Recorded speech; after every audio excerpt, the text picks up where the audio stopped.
abriram novas empresas.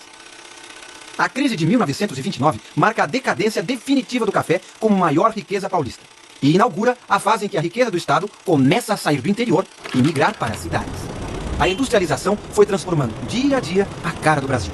Mais uma mudança na paisagem geográfica.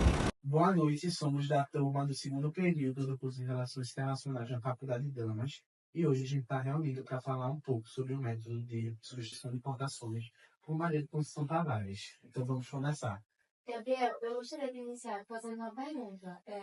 O que influenciava o setor exportador nas economias da América Latina? Então, as exportações correspondiam a grande parte do dinheiro que o Brasil recebia. Pode ser até os dias de hoje, sinceramente. No Brasil colônia, depois de vários ciclos como o do açúcar e no Brasil República como o do café, a gente teve uma dependência muito grande e todo o capital externo que a gente recebia acabava voltando para o exterior por conta das importações, comprando os produtos manufaturados, etc. Então, no século XX, a gente já veio com essa dependência e ainda depois de duas guerras mundiais, foi necessário rever isso. Então, Jackson, eu queria saber como que esse substituto de importações poderia ajudar o Brasil nesse problema? Isso é fazer o custo, reduzir a dependência de importações, incentivar a produção doméstica. Então, resultando em modificações estruturais na economia e o crescimento econômico aumenta a demanda por importações, enquanto a capacidade de importar é limitada, criando assim barreiras para o avanço desse processo. Então, como nosso amigo Jackson estava falando, o Brasil enfrentou uma crise econômica devido a obstáculos internos e externos. Internamente, a queda na produtividade, a desindustrialização, a elevada carga tributária e um modelo econômico insustentável focado em consumo minaram o crescimento. Externamente, a queda nos preços das commodities e as mudanças nos fluxos de capital agravaram a situação, levando a um colapso fiscal. Qual foi o limite? Por que o Brasil não conseguiu mais gerar um crescimento sustentável? Então, o Brasil não conseguia crescer porque ele não usava o suficiente as fábricas, ele não investia o suficiente e ele dependia muito de produtos de outros países, fora a alta inflação e a desigualdade. Entendi. E eu concordo. Segundo Conceição Tavares, o modelo de substituição das importações que impulsionou a industrialização na década de 50 e 60 chegou ao limite devido à falta de reformas estruturais, como a distribuição de renda e o desenvolvimento do mercado interno. Ana, eu tenho uma pergunta.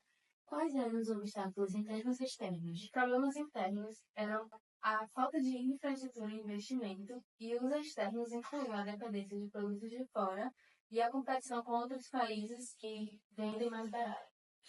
Então, para complementar o que eu estava falando, na década de 60, a economia brasileira enfrentou uma crise pelo esgotamento do modelo de substituição de importações. Havia capacidade produtiva, mas a concentração de renda limitava o consumo.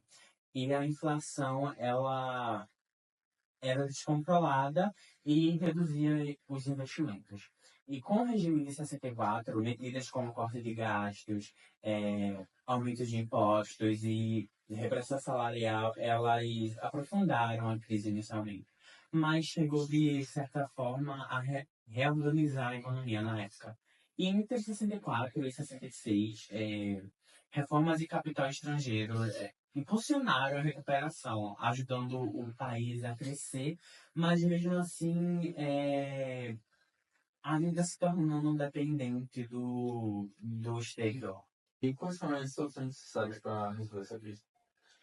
Então, existem várias soluções para ajudar na crise, dentre elas investir mais na produção do país, melhorar fábricas e, como a Raquel falou, a infraestrutura, focando assim um pouco nas estradas, na energia e também a gerar empregos, né? A gente precisa também depender menos dos produtos que vêm lá de fora. E Uma das coisas mais importantes seria controlar a inflação. E também uma das coisas é garantir uma distribuição de renda mais justa. Porque, assim, se a gente tivesse uma distribuição de renda mais justa, eu acredito, assim, que mais pessoas poderiam consumir e isso poderia, de certa forma, ajudar na economia. Então é isso, a gente pode ver que essa discussão sobre o modelo de substituição de importações é muito necessário e foi muito bom a gente ter esse debate. Valeu.